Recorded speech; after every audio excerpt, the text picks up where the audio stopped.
Welcome, everyone, to the Songwriters on Process podcast. My name is Benno Papari, and on this podcast, I take a deep dive into the writing process behind some of the world's best songwriters.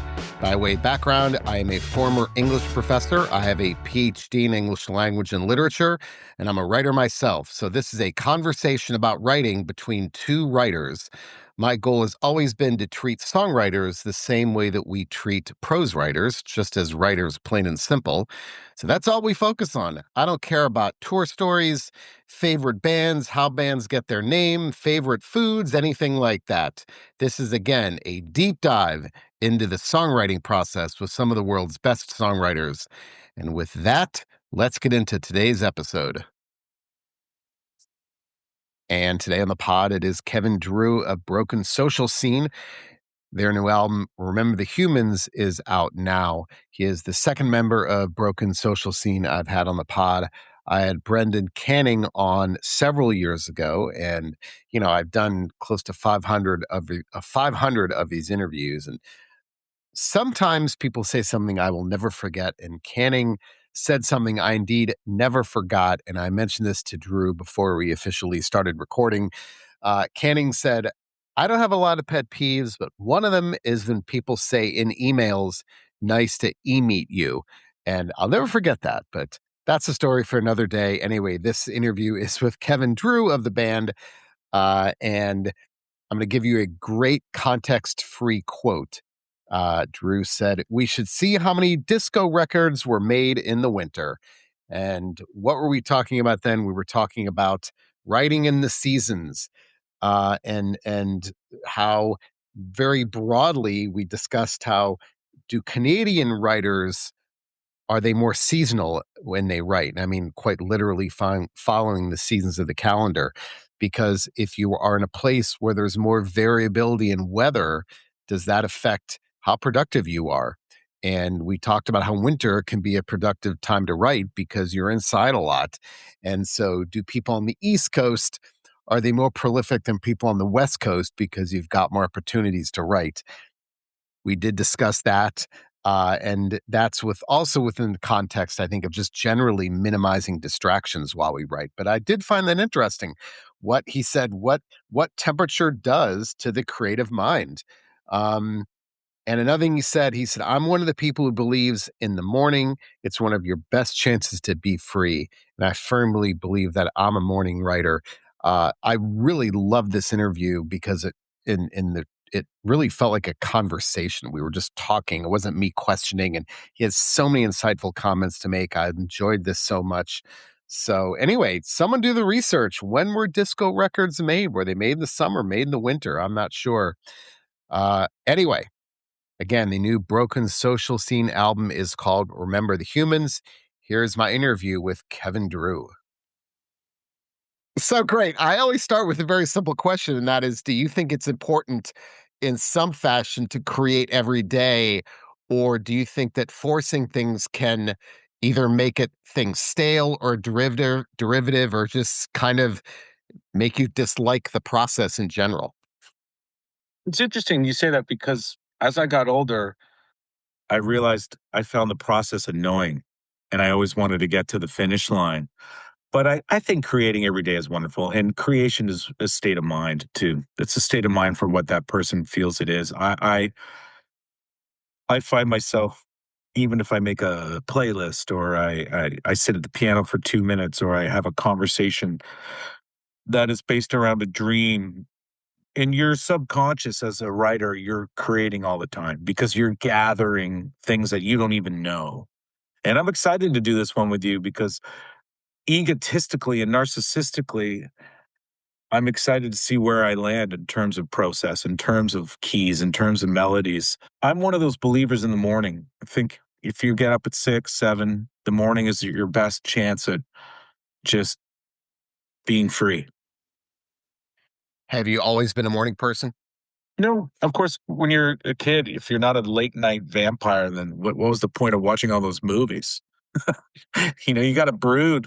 The thing I realized in my 30s was going to bed at 5 a.m. and having that, 2:30 to 5 a.m. window of complete silence is no different than getting up at 5 a.m. to 7 a.m., where it's just this beautiful silence. And the understanding I started to have with not only my neurological way of thinking, but my metabolism was that the part of waking up and having that silence was much more beneficial to all those things. As opposed to middle of the night writing. Yes, exactly.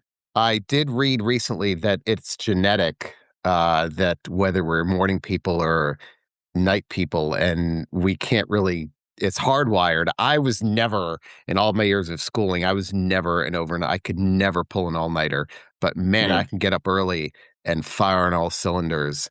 Uh, and there's something right, the morning is the best time for me, but I could never write late at night.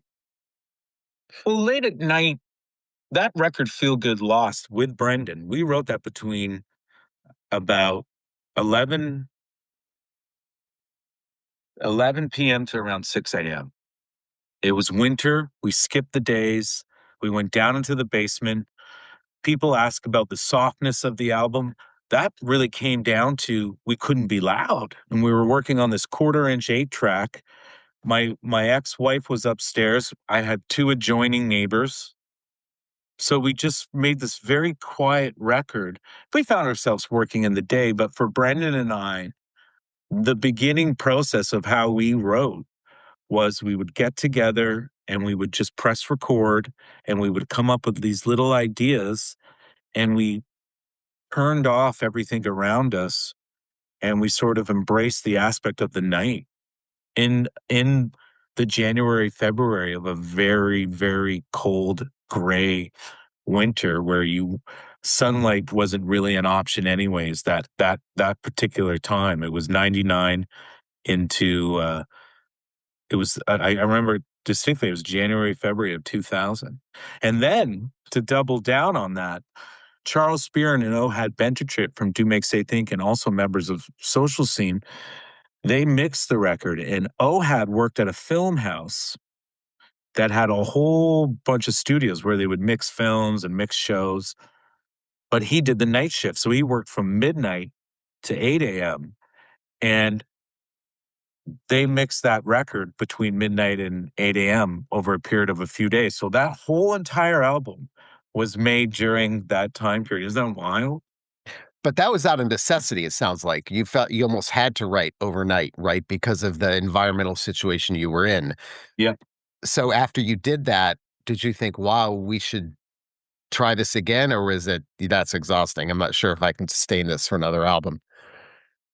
I know with Noof, there was many evenings where he wouldn't really start cruising till around 7 PM, and then we would walk out of his studio 2, 3, 4 AM at times. There's a romanticism that is real about working in music. I'm not sure about sitting down and typing. I can't.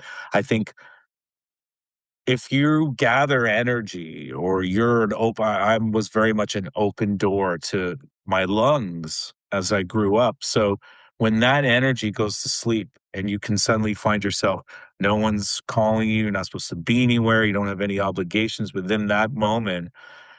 And it's such a time of reflection because it's kind of supposed to be when you dream. When you take that time of when you dream and you create, it can be very rewarding. It's interesting because if you read interviews with prose writers, the prose writers will always say, button the seat, got to write every day. I don't think any prose writer I've ever read says, like, yeah, I write through the night. They establish a pretty regular routine. But it's funny that most songwriters will never say, "Oh yeah, I write every day," like button the seat. I don't know why that is, but for some reason, that's a big difference between prose writers and songwriters. Is prose writers see it as something you have to do every day, and even poets do, uh, but not songwriters. I think words are very, very different than melody. And I think words are attainable to you at all times. I write as well. I've written plays, I've written some scripts, and that sitting butt in the seat never really made sense to me until it did, Mhm. until just doing this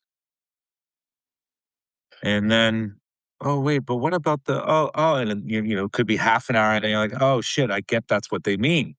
Um the butt in the seats aspect for the songwriter that I can see in doing so many records and working with so many bands and producing records and not just being a songwriter myself is it allows for you to find it.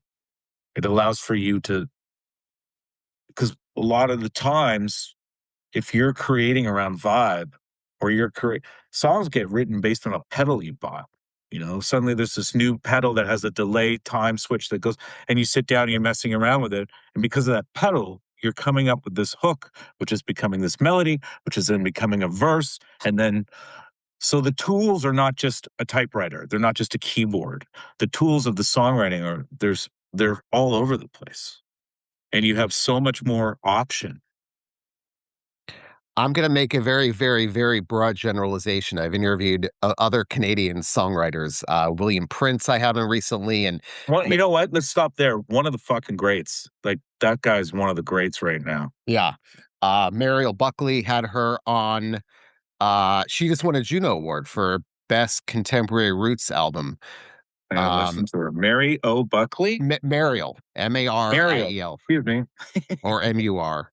I Uh, know that well. yes, Mariel Buckley. Buckley, and she just won. Yeah, she just won the Juno Award last week or 2 weeks ago. Nice. Um, I know I've interviewed others, but I think as a gross generalization, they tend to be. I hear the word seasonal writer, literally, of the seasons of the calendar, winter, summer.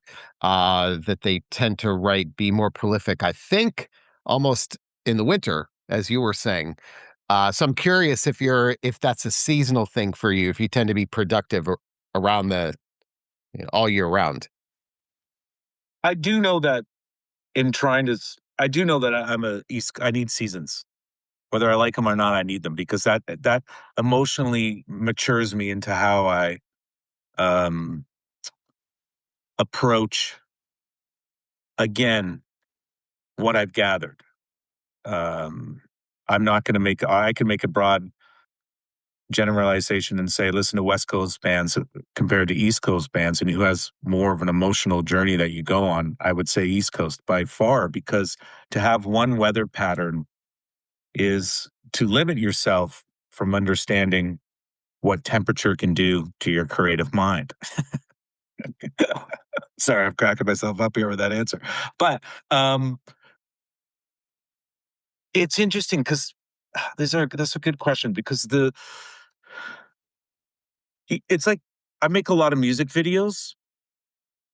And when you shoot music videos in the winter, and by the time it's edited and all this stuff, and the label is great, and they put it out in the summer, you think, well, what the fuck was the point of that? Because now everybody wants to forget about the winter. That's all the summer is for East Coast is don't show me photos from the winter. Don't put on a video from. So there is this aspect to you always want to release your record in the summertime because it allows for this joyous feeling on where if you have the four seasons.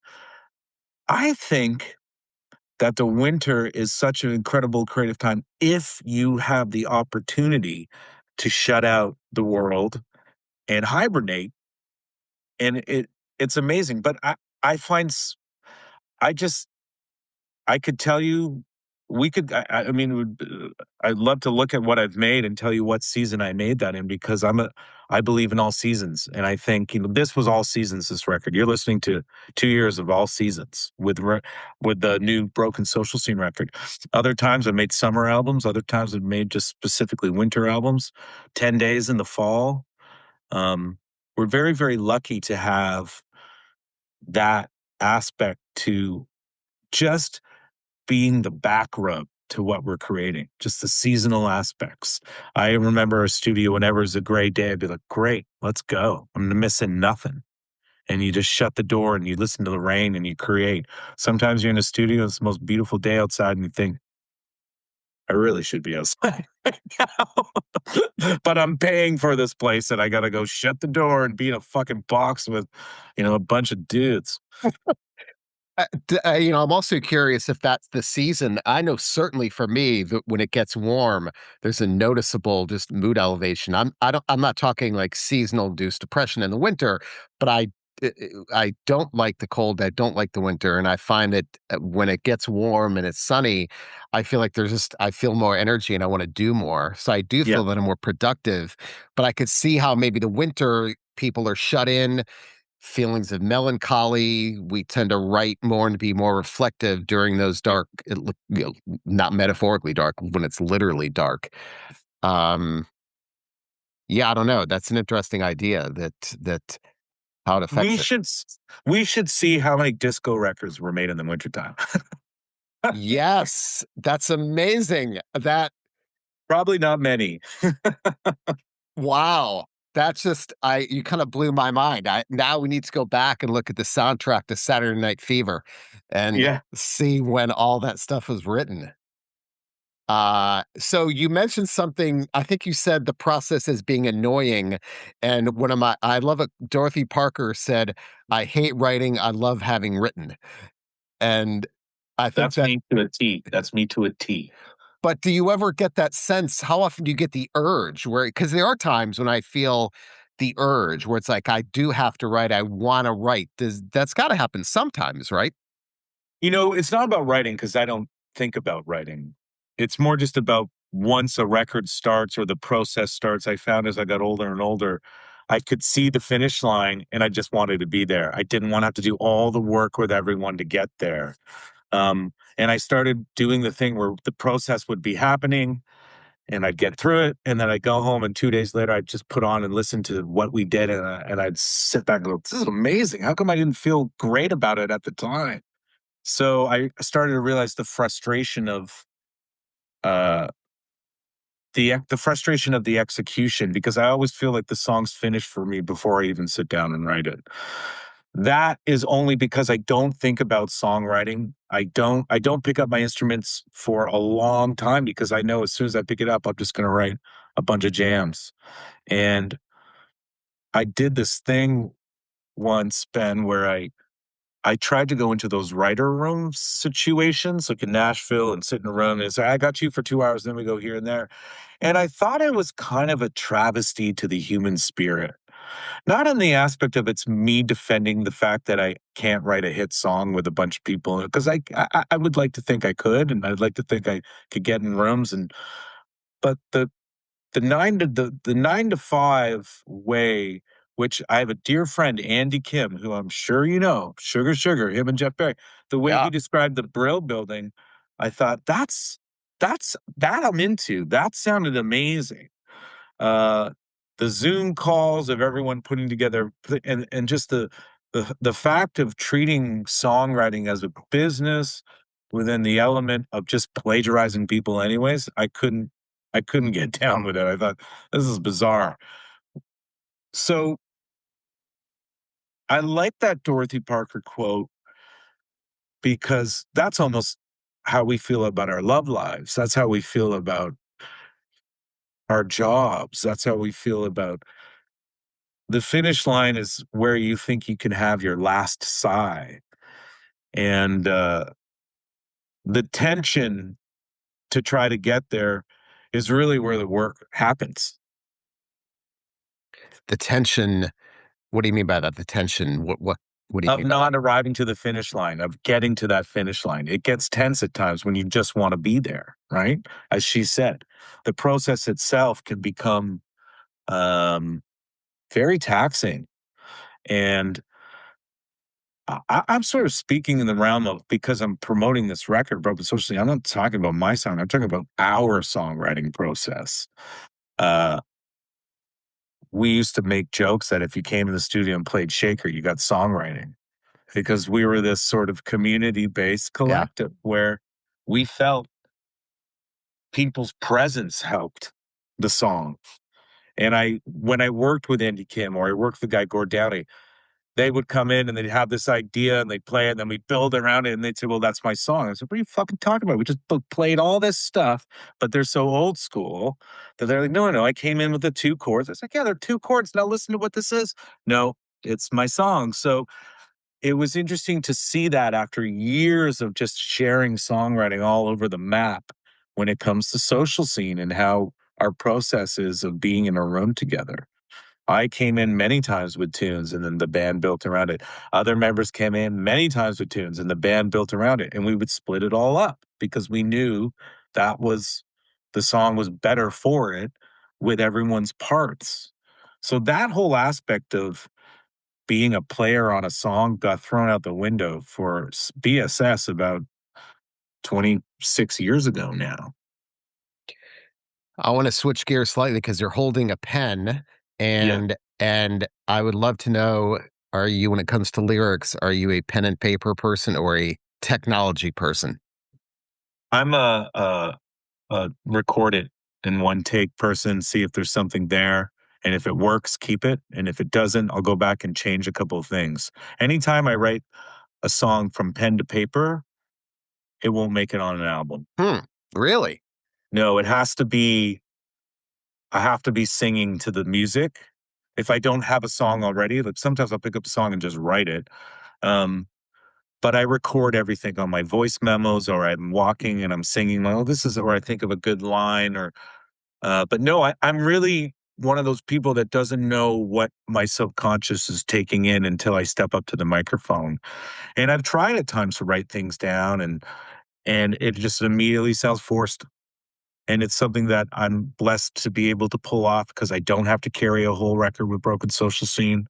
My last album, Aging, um, it was very easy to write lyrically. My mother was sick. She was dying. I just step up to the mic and sing some things, stop, have my engineer producer play it back to me. I write it down and go, okay, that's what I said. And then I'd say, okay, I don't want that. Cross that out, go back, fix a line here and there. Um, I think the wonderful lesson I was given through Charles Spearn and through David Neufeld at a very young year. Charles is in Broken Social Scene. We made instrumental records together called Casey Accidental, and David Neufeld came in and You Forgotten People. They were into making honest music. And what I started to realize about that was it was about the mistakes. It wasn't about not trying hard, but it was about the feeling. And there's takes in my life where don't know what I'm singing. And people have not let me go and change them because the feeling of what I'm saying is so strong that the words don't matter. Now, even as I say that, I know people's ears are ringing with what the fuck that goes against everything we're doing. But there is a way at times to be in a song where the lyrics don't matter. You need to have the right melody and you need to just now and again just be able to emphasize something with your cadence that people can grab onto. And I've seen it time and time again because of BSS. So with that melody, when the melody is key in a song, are you willing to bend the lyrics or even change the meaning of the lyrics to fit that melody? Um, that's interesting. I haven't thought about that. You mean so I say, oh, I should change the oh yeah, no, that's great. But for sure I've done that. For sure I've done that. That's a great question. I'm sorry, I'm like on the 70th interview and all I do is say we because it's I'm in a huge band. Yeah. But this is more an I interview. Okay, It is so kind of an eye interview. I got it. I'm switching gears here. Yeah, I've definitely done that. I'm trying to think where, but I don't know how it could be a human being in this art form and not have taken some or removed some words so I can fit something in that has a better groove with what the melody's playing. Yeah, you know what? I'm gonna remember that and go through my, repertoire. I know in a record I made, Spirit If, that was there's this song, Gang Bang Suicide, that was where O had said I said, "Let me go back and let me actually sing some words," and but because I landed on so many areas, he didn't care about my mumbling. But I remember in those mumbles bending sort of just the pronunciation of your T's and your P's and your B's, and just remember thinking, "Oh, I have to stay in this sort of pronunciation world," which became quite a challenge through a mumble. I'm laughing only because I realized last week I interviewed for the second time AC Newman. another Oh, yeah. Canadian. And he told me this great story about how one of his favorite songs is Dreadlock Holiday by 10cc, because at the end of every line, they add a vowel on top of the consonant. And so he said that told me this great story about how in one of the albums he was doing that, where they would, if a line would end on a consonant, then he would stick a vowel sound at the end just to kind of continue the line. Um, which was, I thought, hilarious that he would do that. But every time I hear Dreadlock Holiday, that's all I can think about is how in that song, that's what they do.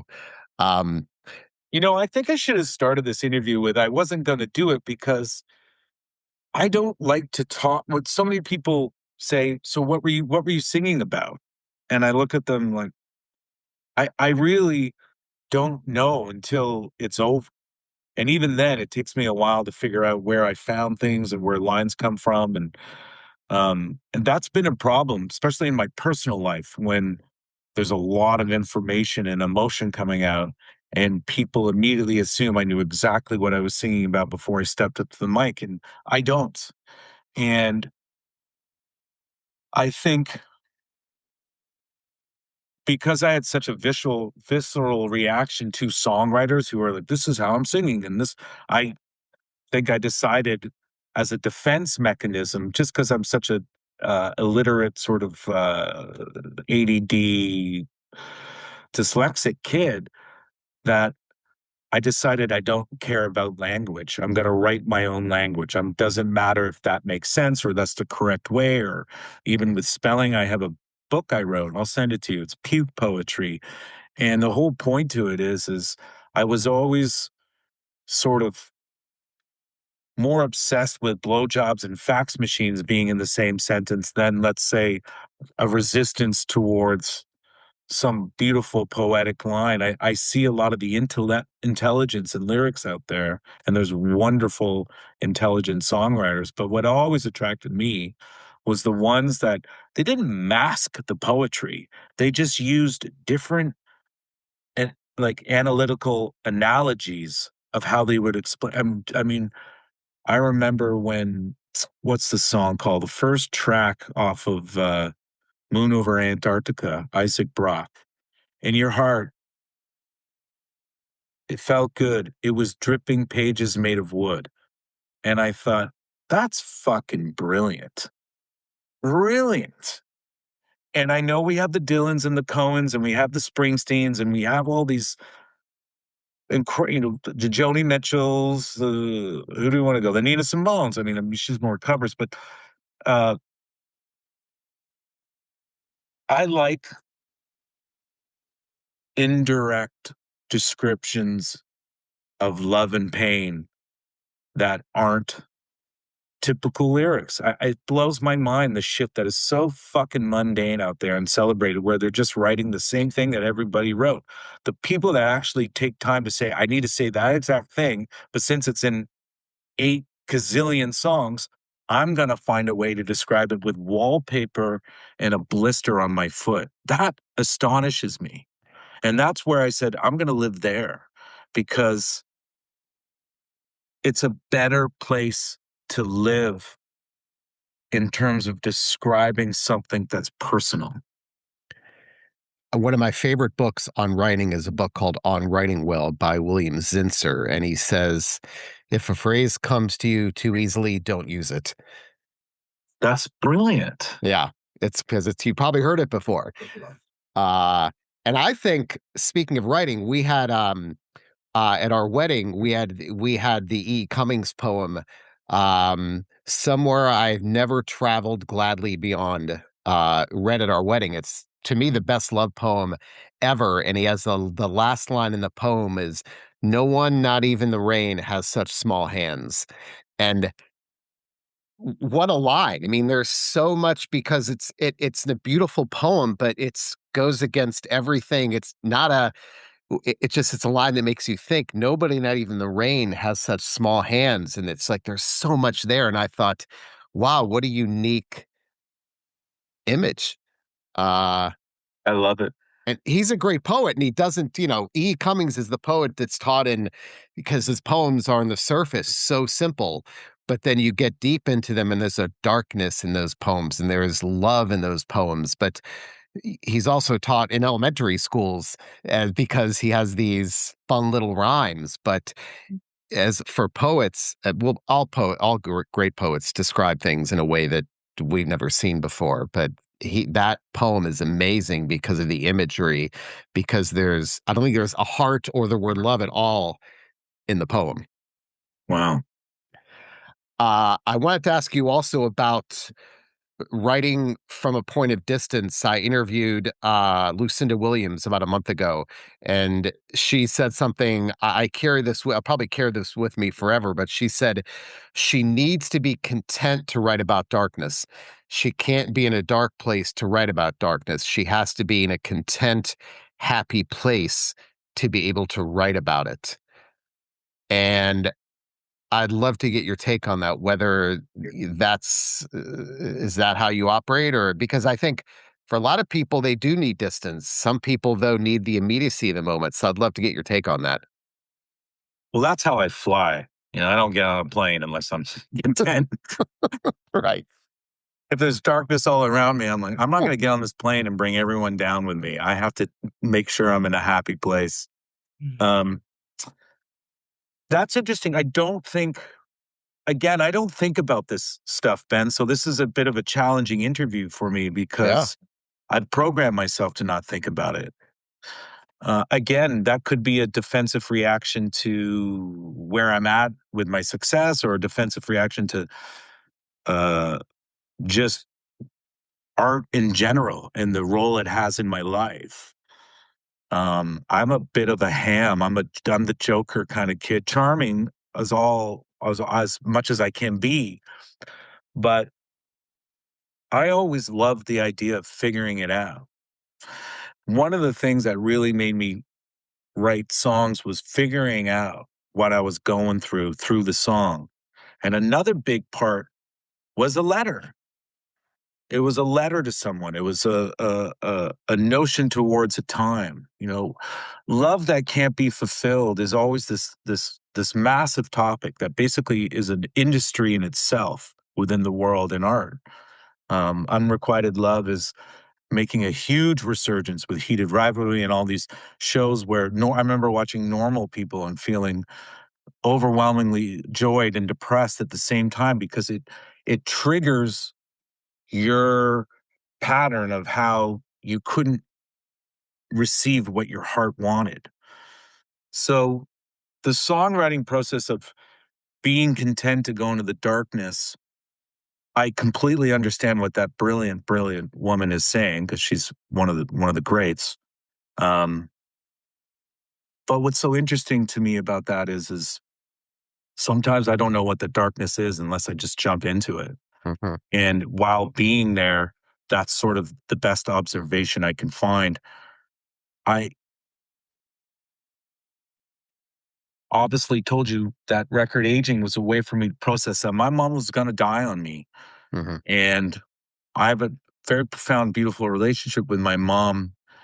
And I thought I was making a children's record. So here I am thinking I'm going to go make this children's album and sing children's songs. And really what it ended up becoming was these songs about wanting my mom to be okay. And even if she's gonna go, I wanted to it's me singing to my mom, like, "I'm gonna now sing to you." Mhm. And there was one song in there, "Awful Lightning," which was kinda out of character to the notion of who my mirror is out there amongst the community. And it was kind of out of character in the notion that I was told once by this incredible songwriter out of Toronto named Alex Lukashevsky, right when I was starting to sort of sing songs, I sang up high. This is Buckley's riding high right now, and everyone's joining Buckley. Tom York's now joining, but everyone, all these guys are like, "Oh my god, I could sing like an angel." I didn't know that. And I went up high, and he said to me, "Try not to overdo your emotion in a song."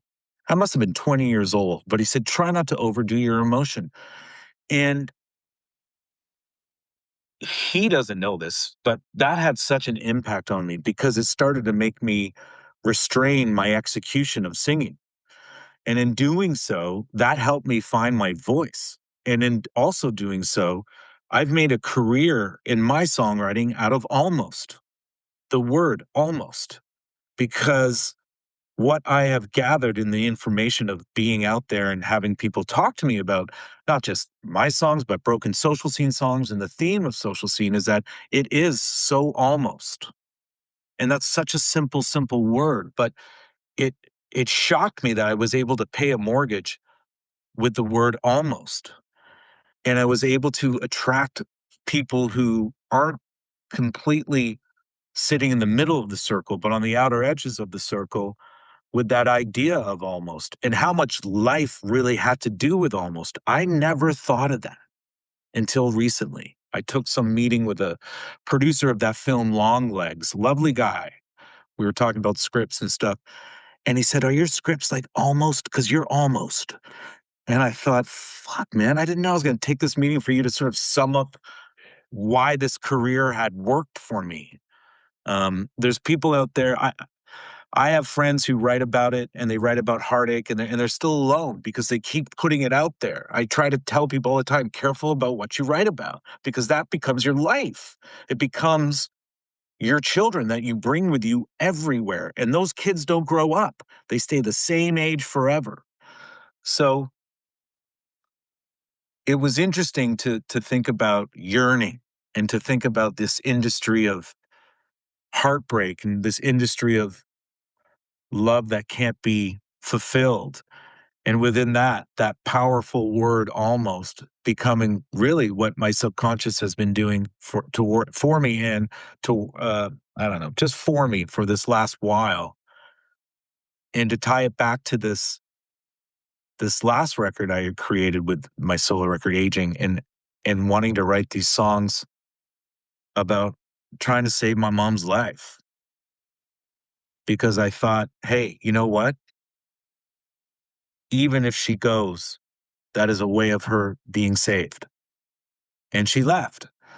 And that was the only way that her life was going to be saved. And I had to kind of figure that out in real time. So I think when it comes to songwriting, there's all these processes and I love them all. And oh my gosh. But for me,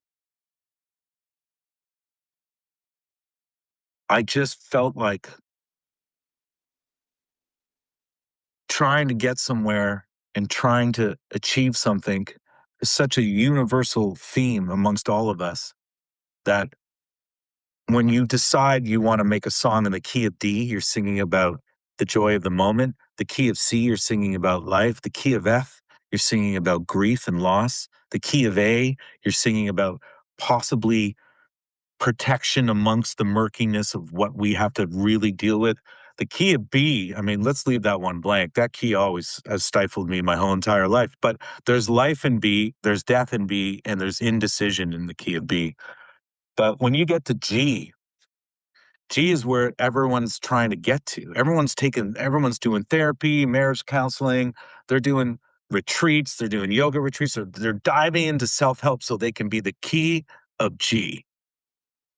It's pretty wild when you look to the idea of thinking about almost. Almost has to do with all of those keys. That was a big, long rant, but as you could see, just like my songwriting, I was just trying to land it. No, that's great. I love it. I love answers that I've never heard before. I have a couple more questions, and you mentioned subconscious, and the one quote I always give songwriters is the Agatha Christie quote, and she said, "The best time to write a book is when you're doing the dishes." So, in other words, our ideas come to us when our brains are engaged in unconscious activities. So, whether it's mowing the lawn or folding laundry or vacuuming or walking, or there was an article in the Washington Post last year about why we get our best ideas in the shower. When your brains are engaged in activities that require no conscious thought, that's Yep. when the eureka moments happen. So how often does it happen with you? That's how I do it. I mean, the Yeah. subconscious is To me, the subconscious is the artist's bank where you always get your loan approved, always. And so much of people think people who know can see that I'm observing everything at all times. Uh, I like to take myself out of the game sometimes just because my observation is just it overwhelms me. But I love that Agatha Christie line. You're really coming at me with some incredible quotes. I only have one recently, and it was David Neufeld, my dear friend, told me a Marshall McLuhan quote, which I thought, man, I'm taking that everywhere I go. I go to heaven for the weather and hell for the company. That's a good one. I like that one. That's my quote of 2026. But yeah, no, the subconscious, I think, it's where you don't think. There's that Neil Young quote, you think you stink. Like where you don't think within creation is kind of where you get your best ideas. If you ask my opinion, which you are since I'm on your show right now, that is where the truth lives. And this authenticity conversation and this, AI conversation, I don't care about any of that. It's people say to me, "What do you think about AI?" I said, "I don't care. That's my protest to AI. I don't care." And so many songwriters are saying it's this, it's that. It's like, yeah, of course it is. It's exactly what it is. That's what this has all been from the get-go. Everything after the blues was just that. So I have a problem with an AI song being illegal if it helps somebody decide they want to Mm. keep going, they want to keep living. Melody's melody. And yes, it's supposed to be humans, but at the same time, your job is to make someone feel better about their life. It's to help them continue onward. It's why I listen to music to this day. It's why I'm still buying records. It's why I'm still listening to new bands. I just saw Anastasia out in New York at Public Records. That voice, those songs, that song Villain. I was kind of like, okay, this is why I believe in human beings. Someone hears an AI song and it speaks to them, it makes their heart grow a little bit bigger, it takes them out of a depressive mood. I'm not gonna stand there and say, you're not allowed to, that's illegal." That's just a whole other narcissism that I don't even need to unpack because I don't care to unpack it. People decide what they wanna do, they decide what they want for themselves. If we rely on community within the realm of creating the rule book together, then we're in a better place. But a lot of this is just individual rules flying around out of fear and out of privilege. I don't have time for that. I just don't. So, once again, if you can place yourself in a world of creation without thought, you're winning. That's the truth. That's the honesty. I get my best ideas when I'm hiking, when I'm on hikes in the serenity. And I was somewhere a couple weeks ago, and I was in Arizona. I was hiking. Good idea. I was there when it was 106 degrees Fahrenheit, and I was melting. And I thought, I'm here. I'm going to hike. But I got to a place where there was no sound, no airplanes, no cars, no people, no anything. And I just looked around at the 360-degree, not with my phone, just with my eyes, and I just felt the ideas flooding uh, in that space. It was heavenly. The silence is I love that because just trees and outdoors just makes you face yourself. And nature is, I think, the strongest force we have in having to be truthful with oneself. So that makes sense to me. I was just thinking, do I know where I get my best ideas? And I don't. Yeah, I I don't. guess Well, I don't know. because I think, right, if we start talking about the subconscious, then the second we start thinking about it, it's no longer the subconscious. So Yeah, it's yeah. always that balance of, if I take a shower to get an idea, I'm not going to get an idea.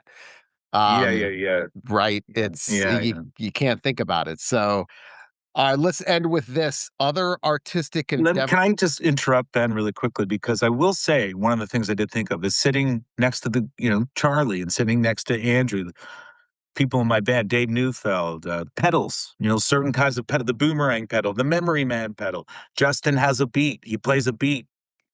an idea comes right away. I think that is the success of my songwriting success has been of, being in a group. That's where uh, I think I find happiness, without the reluctancy of having to deal with everybody's shit. But that's called family. But no, I've certainly been super inspired and had so many ideas by being in Broken Social Scene, being with these people.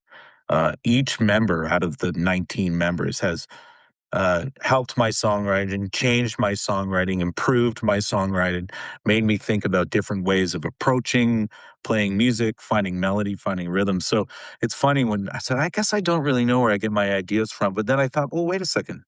I get my ideas from humans. That's where I get my ideas from. Not in a plagiaristic sense of I'm not stealing ideas. I'm in a room with people who are encouraging ideas. And that's pretty important. That's still a great segue into what I was gonna ask you, and that is, do you find, though, that other whether it's books, movies, TV, other artistic endeavors that influence your songwriting? Um, uh, I went on a TikTok thing for the last year just to see what it was. And then I found myself watching Godfather Part 2 in different timeline segments of 90-second videos. And I was quite intrigued by it. But then I started to really go in and see what was going on. And it was also this trans community that got behind Anthems for a 17-year-old Girl, a song of social scenes. Through this film, I saw the TV glow that got me into going into TikTok because people were calling me saying, this song is having a viral moment. And I even went into the offices of TikTok and talked to them and them explaining, here's how you keep the viral message. I just thought, I'm not going to do any of this, but what I will do is I'll study it and I'll study what this new form of this new communicative jukebox is, where people are finding so much connection or, I don't know, retribution to the idea that they're not alone. So it was pretty wild. And I don't think there's a song. Well, that's simple to make into a song, but it did put me into the discovery of there's a one act play in there about a middle aged man, diving into the world of this constant information, Wild West, and trying to figure out the meaning of innocence within it. Because I was looking for innocence inside this thing. And because you have to understand, remember, I was introduced to it by this song coming back in this wonderful community supporting this band because they found that that helped them with their identity.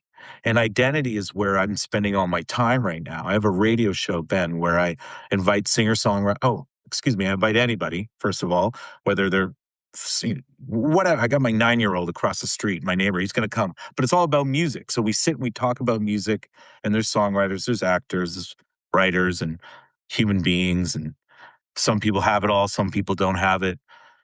Some people are working towards it, other people are done with it. But what the whole core about it is what is identity within art and what is identity within music in this time that we live in right now that's constantly under threat when it comes to the word identity. So I found it very inspiring going into social media and really looking at the addiction that it is because I'm an addict. And when you're an addict, if you don't admit that, then you're spending half your time trying to control it. And as you know, I say this a lot too. If you're controlling your life, you're not living your life. So I feel as if this identity within this world of uh, 90-second to 60-second representations of what is there of what we're supposed to obtain in that information. And even in that timeline, like I find the timeline very, very interesting that 60 seconds or 90 seconds. But within that, yeah, that really made me stop to think about identity within this sort of come here, go away. You've got, remember that 15 minutes of fame? It's like you got 15 seconds. I found it fascinating. And I found a lot of the personalities I started following fascinating. I found a lot of the empathy on there fascinating, a lot of the evil on there fascinating, the repercussions of not knowing what's real was fascinating. I wanted to study what the human culture seemed to be doing at that point, and when we ignore what we know to be wrong, it usually just ends up costing the ones who are really trying to fight to help us continue. So that I find fascinating too. The class system right now has just bewildered me into the idea of when this loop breaks, because it has to, and it will. We just have to look backwards to see that things will change. But where are we going to be as friends and family when this thing changes and we look back at how we were obtaining connection, information, art, what we were paying for, what we weren't paying for, price surging? Price surging alone has started in the art community. It started there. And everyone's talking about, like, what the hell now? Walmart's going to have a QR code instead of price. It's like, well, just go back to song. It starts there. People don't kind of understand what I'm saying, but if you look a little bit into the lines of what it is, it's there. So I got fascinated by that, truly, because culture is so much dictated by art. So it's the writers, it's the filmmakers, the artists, the songwriters.